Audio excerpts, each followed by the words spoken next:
बच्चों नमस्कार। अगर आपने तीनों पार्ट साखी के नहीं देखे हैं तो प्लेलिस्ट में जाकर के कक्षा 11 बनी हुई प्लेलिस्ट है, आप उस कक्षा 11 की प्लेलिस्ट में जाइए और कबीर दास की तीनों पार्ट साखियों की देख लीजिए। मोस्ट इंपॉर्टेंट की श्रेणी में आती हैं। चलिए आज हम आपको पदावली समझाएंगे।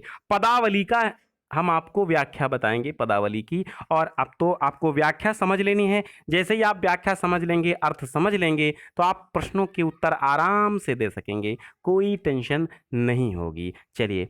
बहुत दिनन थे मैं प्रीतम पाए, भाग बड़े घर बैठे आए, मंगल चार माही मन राखों, राम रसायन रसना चाखों, मंदिर माही भया उजियारा, ले सूती अपना पीव पियारा, मैर निराशी जे निधि पाई, हम ही कहा यहू तुम ही बड़ाई, कहे कबीर में कछु न कीन्हा, सखी सुहाग राम मोहि दीना, बहुत दिनन थे मैं प्रीतम पाए, भाग बड़े घर बैठे आए। संदर्भ कैसे लिखना है कि प्रस्तुत प्रस्तुत क्या, प्रस्तुत पद कबीर दास जी द्वारा रचित हमारी पाठ्य पुस्तक में पदावली शीर्षक से संकलित है। तो कबीर दास जी कहते हैं कि जीवात्मा कह रही। ये कौन कह रहा? स्त्री बनाया है अपने आप को कबीर ने। कबीर यहाँ कहते हैं कि जीवात्मा कह रही कि बहुत दिनों के प्रतीक्षा के बाद मैंने प्रियतम अर्थात परमात्मा रूपी प्रियतम पाया है। मैंने परमात्मा रूपी प्रियतम को प्राप्त किया है। बहुत दिनों की प्रतीक्षा के बाद मुझे परमात्मा रूपी प्रियतम मिला है और भाग बढ़े, मैं बहुत बड़ी भाग्यशाली हूं कि घर बैठे आए। कि मेरा ये कैसा अहोभाग्य है कि प्रियतम प्रतीक्षा मैं इतने दिनों से कर रही थी, लेकिन वो मेरे घर में स्वयं आ गए बिना किसी मेहनत के। मंगल चार माही मन राखूं, अब मेरा मन पुलकित हो रहा है, मंगल गीत गाने लगी। अब मैं मंगलाचार माही मन राखूं और राम रसायन रसना चाखूं। मतलब कि मैं अब मंगल गीत गाने लगी और इस ईश्वरीय आनंद की अनुभूति अपने इंद्रियों से करने लगी। राम रसायन, राम रूपी रसायन अर्थात ईश्वर प्रेम रूपी रसायन, ईश्वर प्रेम रूपी रसायन, राम रसायन। रसना माने जीव, चाखों माने चखा। मैंने ईश्वर प्रेम को अब अपने रसना अपनी जिह्वा से चखा। और ये जिह्वा जो आत्मा की है ना, वो जिह्वा शरीर वाली जिह्वा नहीं है। इसको ज्ञानेंद्रियों के बिना हम कहेंगे बिना ज्ञानेंद्रियों के, बिना जीव के ही हमने रस का पान किया। ये आत्मा कह रही है। आप ये ध्यान में रखना, ये पदावली कौन कह रहा है? आत्मा कह रही है। क्या आत्मा कह रही है? कि मैं बहुत दिनों के बाद प्रियतम को पाई और मेरे भाग्य तो देखो कितने बड़े हैं कि मेरे घर बैठे बिठाए मेरे प्रियतम आ गए। मंगल चार माही मन राखूं, मेरे मन में मंगल चार फूट रहे हैं, है ना। मेरा मन जो है मंगलाचार गा रहा है, मंगल गीत गा रहा है। और मैंने राम रूपी रसायन का अपने इंद्रियों से परे पान किया, अर्थात इंद्रियों के बिना मैंने जिह्वा से पान किया है, पिया है। मंदिर माही भया उजियारा, मंदिर अर्थात मेरे घर में उजाला हो गया। मैंने प्रियतम को पाकर के मेरे मन रूपी मंदिर में ज्ञान का प्रकाश फैल गया। मंदिर माही भया उजियारा, मेरे मन रूपी मंदिर में उजाला हो गया, प्रकाश हो गया। और ले सूती अपना पीव पियारा, और मैं अपने पीव पियारा अर्थात प्यारे प्रियतम को साथ लेकर मिलन का सुख भोगती हुई सो गई। ले सूती लेकर के मैं सो गई अपना पीव पियारा, अपना प्रिय प्रियतम, प्यारा प्रियतम मैं लेकर के सो गई, अर्थात मिलन के सुख का आनंद लेती हुई सो गई। मिलन का आनंद लेती हुई मैं सो गई। अपने प्रियतम के मिलन का आनंद लेते हुए मैं सो गई। और मैं रनिराशि जे निधि पाई, मैं रनिराशि, और मैंने रनिराशि, और रनिराशि का अर्थ क्या होता है? रनिराशि का मतलब होता है रत्न राशि। मैं रत्न राशि के समान निधि पा गई, निधि पाई। निधि मतलब भंडार। मैंने प्रियतम के रूप में रत्न राशि प्राप्त कर ली, है ना। इसमें मेरी कोई बड़ाई नहीं है। हमई कहाँ ये तुम्हें बड़ाई, और ये मेरी बड़ाई कहाँ, हमई कहाँ, ये तो मेरी बड़ाई कहाँ है, यह तुम्हारी बड़ाई। ये तो परमपिता परमेश्वर की बड़ाई है, उनका बड़प्पन है, इसमें मेरी कोई बड़ाई नहीं है। मैं रनिराशि ये निधि पाई, मैंने तो रत्न राशि के समान खजाने पा लिए, निधि पाली। कहे कबीर कछु न मैं कछु न कीन्हा। कबीर दास जी कहते हैं कि जीवात्मा ने स्वयं कुछ नहीं किया। सखी सुहाग राम मोहिदीना, उसे तो सुहागन बनाने वाले कौन? परमपिता परमेश्वर। उसे तो परमात्मा ने ही सौभाग्य सुख प्रदान कर दिया। ये परमात्मा की कृपा का ही फल है, यानी मेरे प्रयत्न से कुछ नहीं होता।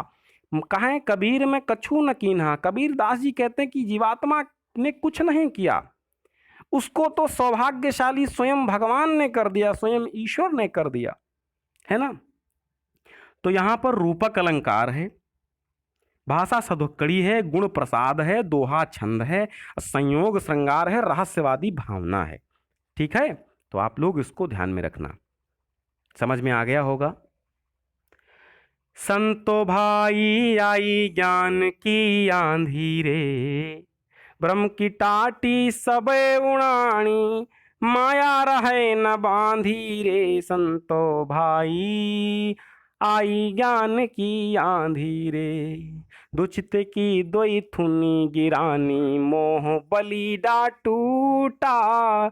कृष्णा छानी परी घर ऊपर, कुबुद का भांडा फूटा। जोग जुगत करी संतो बांधी, निर्चुचुए न पानी। कोण कपट काया कानिक स्या, हरि की गति जब जानी। संतो भाई आई ज्ञान की आंधी रे, आंधी पाछे जो जल बूठा, प्रेम हरि जन भीना।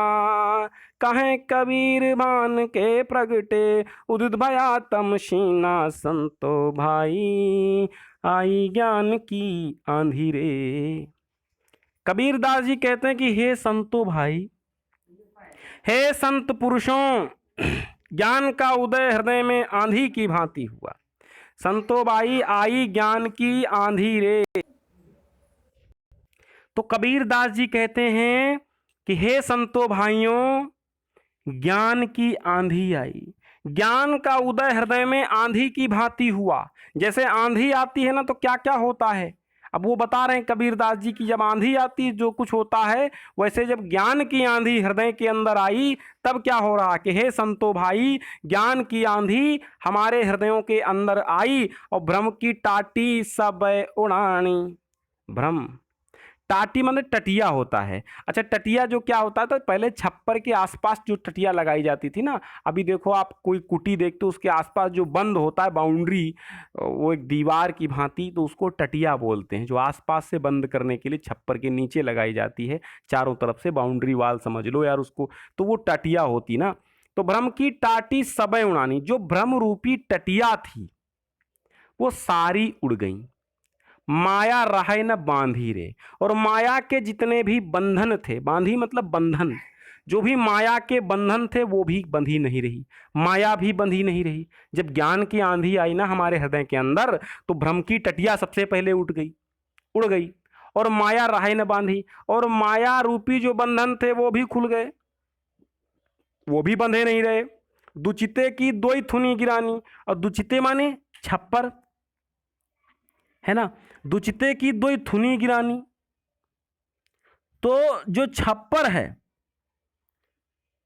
वो भी भैया क्या हुआ, उसकी दोनों थुनियां गिर गईं।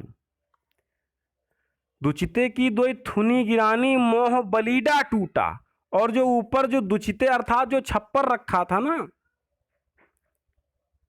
उसकी दोनों थुनियां गिर गईं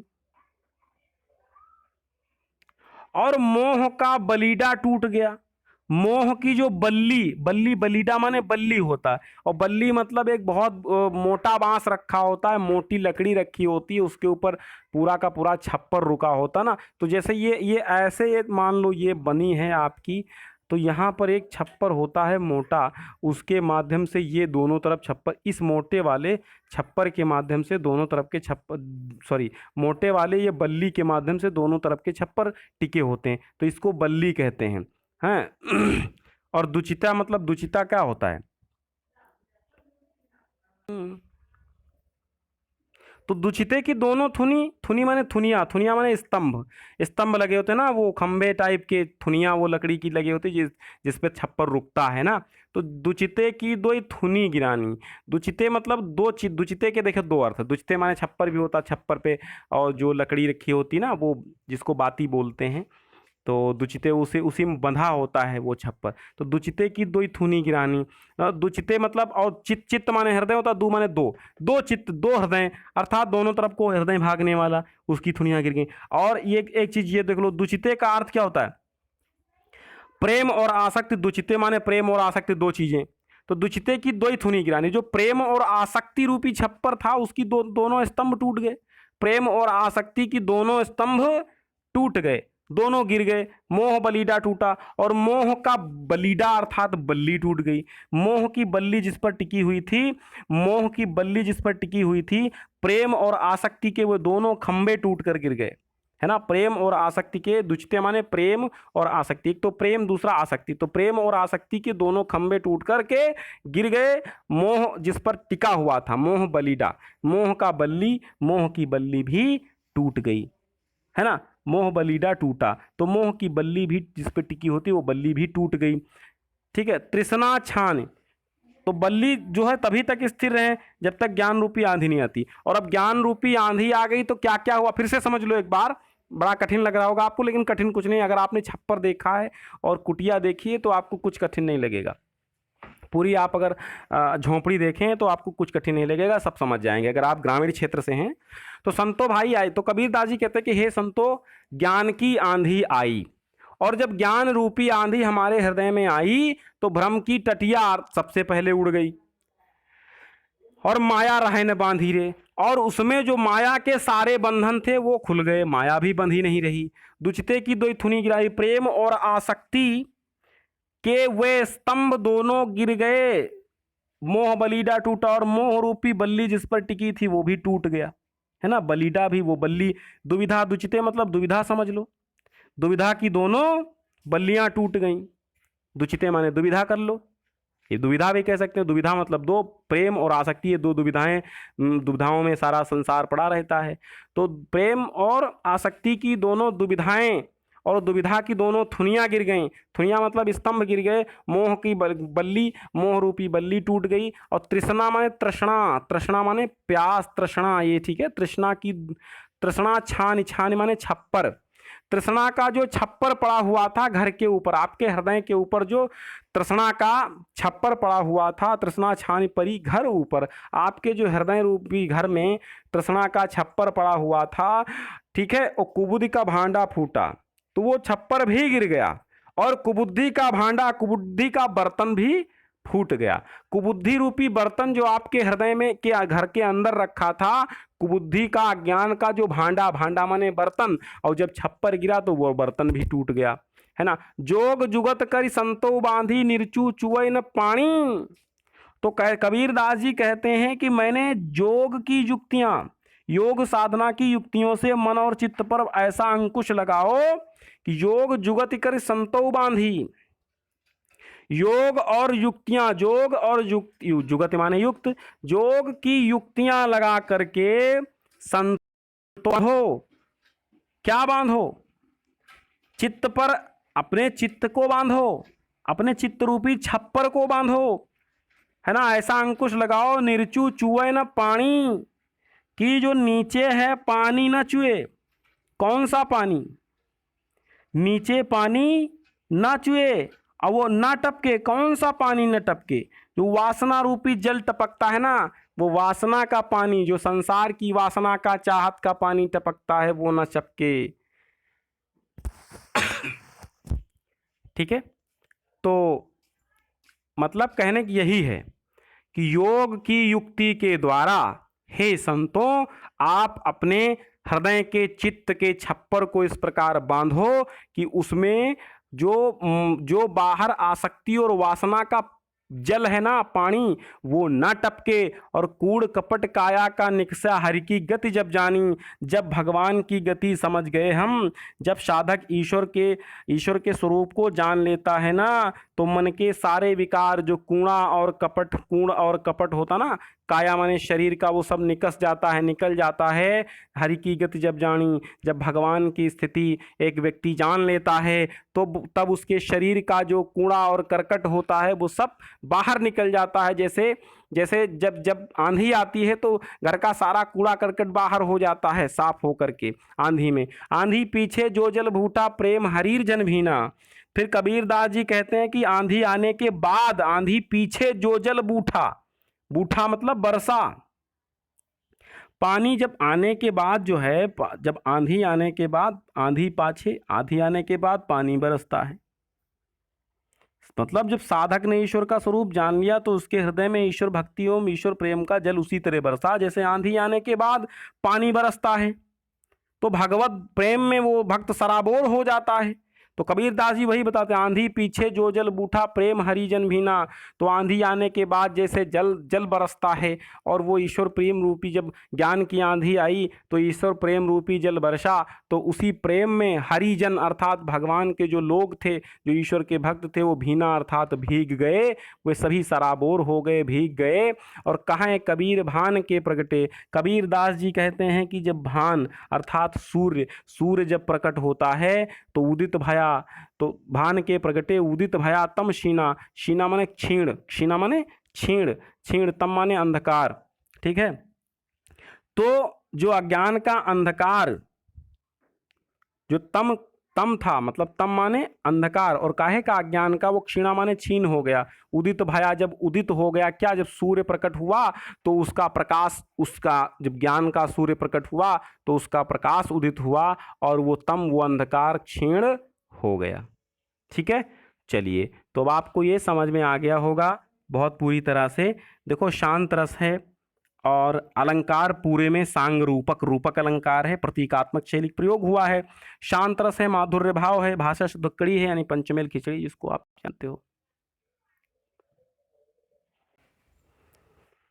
पंडित बाद बदनते झूठा, राम कहाँ दुनिया गति पावे, खांड कहाँ मुख मीठा, पंडित बाद बदनते झूठा। अब आप देखिए, कबीरदास जी ये कहते हैं कि जो पंडित के वाद और सिद्धांत है ना, वाद माने सिद्धांत, वदंते माने कहावतें। जो पंडित वाद कहते हैं, पंडित मतलब विद्वान लोग कह लो, या पंडित कह लो यार, किसी में ब्राह्मण को थोड़ी ना कह रहा हूं, पंडित को कह रहा हूं। पंडित मतलब विद्वान होता है कोई भी व्यक्ति।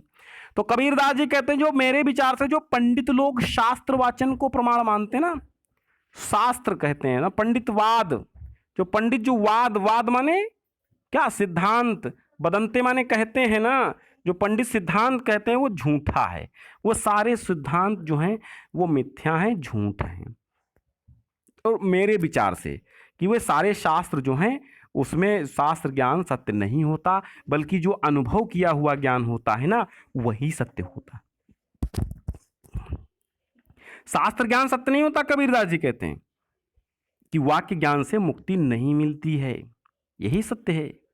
तो कहने का तात्पर्य कबीरदास जी कहते हैं कि पंडित के जितने भी सिद्धांत हैं, जितने भी कहावतें हैं, वो सब झूठी हैं। जितने भी शास्त्र हैं ये सब झूठे हैं। क्यों? क्योंकि राम कह्या, क्या राम कहने से दुनिया गति पावे? क्या राम कहने से दुनिया गति पा सकती है? राम कह्या, क्या राम कहने मात्र से दुनिया को गति अर्थात मोक्ष प्राप्त हो सकती है? खांड कह्या मुख मीठा, क्या खांड माने शक्कर, चीनी, शुगर, क्या खांड कहने से, शक्कर कहने से मुख में मिठास उत्पन्न हो जाती है ना भैया? खांड कहने भर से तो मुख मीठा नहीं होता। पावक कह्या पाँव जे दाझे, क्या पावक मतलब आग कहने से पाँव जे दाझे क्या जल जाता है?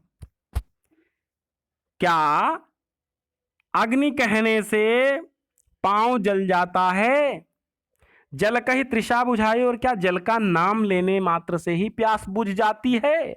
भोजन कह्या भूख जे भागे, क्या भोजन कहने मात्र से ही भूख भग जाती है?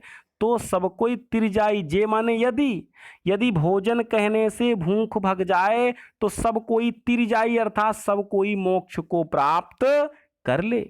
नर के साथ सुआ हरि बोले, कबीरदास जी कहते हैं कि आदमी के साथ तो तोता भी रट्टू हो जाता है, तोता भी राम राम कहने लगता है। नर के साथ सुआ हरि बोले, कबीरदास जी कहते हैं कि पिंजड़े का तोता तो आदमी के साथ साथ राम राम कहता है, तो हरि प्रताप न जाने, क्या वो राम का प्रताप जानता है? क्या वो हरि का प्रताप जान जाता है? उसको तो केवल लौटाया जाता, जो कबहू उड़ जाए जंगल में बहुर न सुरते आने। कबीरदास जी कहते हैं अगर वो कभी छूट जाए और तोता पिंजड़े से निकल जाए तो वो जब जंगल में चला जाएगा तो उड़ जाने पर कभी राम नाम का सुरते आने, उसको कभी भी याद राम नाम की नहीं आती है।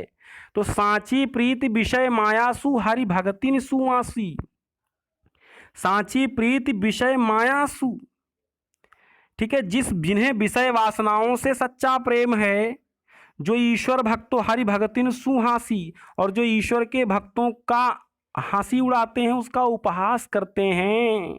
सांची प्रीत विषय मायासु, जो लोग सच्ची प्रीत विषय माया से करते हैं, और हरि भगतिन सुहासी, और हरि के भक्तों का उपहास उड़ाते हैं, मजाक उड़ाते हैं। कहे कबीर प्रेम नहीं उपजो बांधो जमपुर जासी। तो कबीरदास जी कहते हैं कि ऐसे व्यक्तियों में ईश्वर प्रेम उत्पन्न कभी नहीं उत्पन्न होता। ऐसे लोगों को निश्चय ही नरक यात्रा करनी पड़ती है और बंध करके यमपुरी को जासी जाना पड़ता है। इसमें भी आपका शांत रस है ना, प्रसाद गुण है, भाषा शब्दोकड़ी है, ठीक है। अब आगे पद में कबीरदास देखो क्या कहते हैं कि हम न मरे मरी है संसारा, हमको मिल्या जीवन हारा, अब न मरे मरने मन माना, तेई मुए जिनी राम न जाना। मतलब कबीर क्या कहते हैं कि भले सारा संसार मर जाए, हम न मरें, हम न मरें, मैं नहीं मरने वाला। मरी है संसारा, सारा संसार मर सकता है, कि हम क्यों मिला जियावन हारा, क्योंकि मुझे जीवित करने वाला, मुझे जीवित रखने वाला परमात्मा मुझे मिल गया है, क्योंकि मुझे परमात्मा जीवित रख रहा है, वो मुझे मिल गया है। यानी अब मरने के, अब न मरूं मरने मन माना, अब मैं नहीं मरूंगा, अब मेरा मरना तो मनमाना है, मरना ही मन माना, अब मेरा मरण तो मनमाना है। अर्थात जब मैं चाहूंगा तो मरूंगा, मेरा मन तैयार नहीं मरने के लिए। तेई मुए जिन राम न जाना, और मरते वो लोग हैं जिन लोगों ने राम को नहीं जाना, अर्थात जो परमात्मा को नहीं जानते हैं, जो प्रभु राम को नहीं समझते हैं, वो मरते हैं, है ना। जिसने ईश्वर को जान लिया वो आत्मा की अमरता का उसको बोध हो जाता है।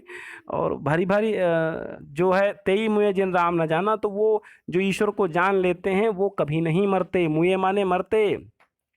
साकत मरें संत जन जीवें, भरी भरी राम रस सेवन पिएं। वो कहते हैं साकत मरेंगे, शक्ति के उपासक भले ही मर जाएं, शक्ति के उपासक भले ही मर जाएं। साकत मरें संत जन जीवें, लेकिन संत जन सदैव जीवित रहते हैं। फिर भी संत जन जीवित रहेंगे क्योंकि वो भरी भरी राम रसायन पीवें, क्योंकि राम रूपी रसायन ईश्वरीय आनंद का निरंतर पान करते हैं, भर भर कर ईश्वरीय राम राम को पीते हैं। हरि मरी हैं तो हमहू मरी हैं, क्योंकि परमपिता परमेश्वर आप परमात्मा में कबीर की आत्मा मिल गई तो वो भी अमर हो गई।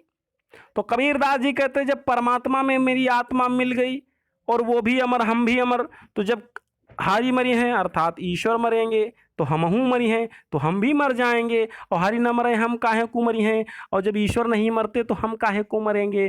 कहाँ कबीर मन मन ही मिलावा, ओ अमर भय सुख सागर पावा। कबीरदास जी कहते हैं कि मेरा मन मन में मिलाया, अर्थात कबीरदास जी कहते हैं कि मन मन ही मिलावा, अर्थात मेरा मन, अपने मन को मैंने मन ही अर्थात परमात्मा के मन से मिला दिया, अपने मन को परमात्मा में विलीन कर लिया। अब अमर भय सुख सागर पावा।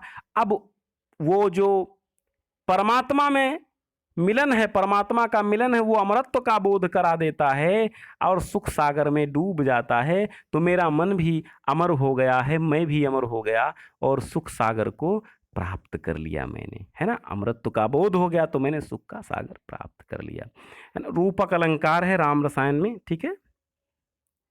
अगला पद है, आहेरी नलिनी तू कुम्हिल्यानी, तेरे ही नाली सरोवर पानी, जल में उत्पत्ति जल में बास, जल में नलिनी तोर निवास। मतलब कबीर कहते हैं कि काहे रे नलिनी तू कुम्हिल्यानी, हे नलिनी, हे कमलिनी।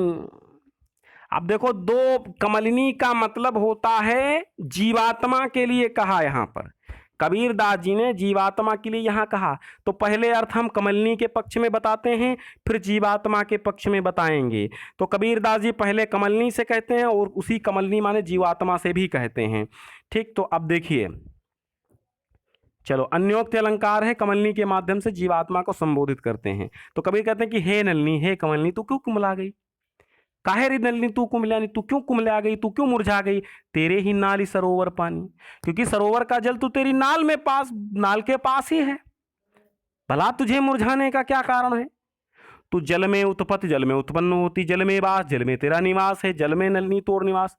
तू जल में तू खुशबू बिखेरती है, सुगंध बिखेरती है, वो निवास करती है, तेरा वास निवास सब जल में है। ना तली तपत, ना तेरे तल में तपन है, ना तली तपत और ना तेरे तल में तपन है, यानी तू एक क्षण भी जल से अलग नहीं होती। ना तेरे तल में कोई तपन है, ना ऊपर ही आग, ना ऊपर से ही तेरे ऊपर आग बरस रही कोई तपन है। तोर हेतु कहु कासन लाग, तो तू बता फिर भला तेरा प्रेम, हेतु माने प्रेम, तोर हेतु तेरा प्रेम, कासन माने किससे लाग माने लग गया, तेरा प्रेम फिर किससे हो गया, जिसके कारण तेरी उत्फुल्लता समाप्त हो गई। कहाँ कबीर जे उदिक समान, कबीर दास जी कहते हैं जो जल के समान, उदिक माने जल, जो जल के समान होते हैं।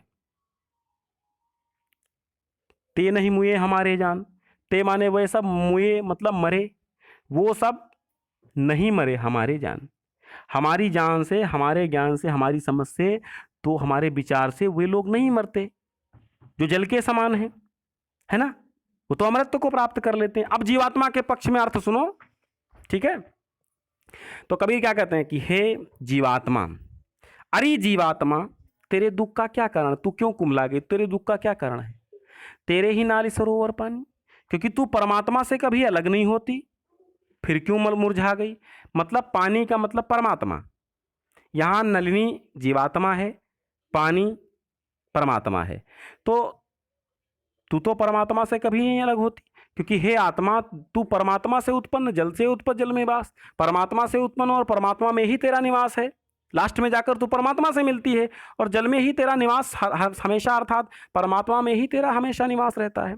ना तेरे तल में तपन है, कहने का मतलब ये है कि तू निरंतर परमात्मा का अंश बन करके रहती है और तेरा सांसारिक विषय वासनाओं से, मतलब तेरा प्रेम किन सांसारिक वासनाओं से हो गया जिसके कारण तेरी प्रसन्नता नष्ट हो गई।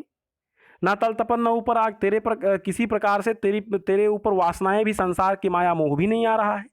तो तोर है तो कहूँ कासन लाग, तो बता तेरा प्रेम आखिर किससे लग गया है, तू किससे तूने अपना हृदय लगाया है, तो अपना प्रेम किससे तेरा प्रेम हो गया है। कहा है कबीर जी उदिक समान, कबीर दास जी कहते हैं जो परमात्मा के समान होते हैं वो कभी नहीं मरते, वो परमात्मा के समान होते हैं, हमेशा परमात्मा में ही लीन हो जाते हैं, क्योंकि चारों तरफ परमात्मा होता है। तो ये क्या है, यहाँ पे रूपक और अन्योक्ति अलंकार है, भरपूर मात्रा में भाषा शब्दकड़ी है। तो बच्चों कैसा लगा, आप साखियों वाला पार्ट देखना बिल्कुल ना भूलें, ठीक है। चलिए, बहुत बहुत धन्यवाद। अगली बार हम अगला टॉपिक लेकर के उपस्थित होंगे।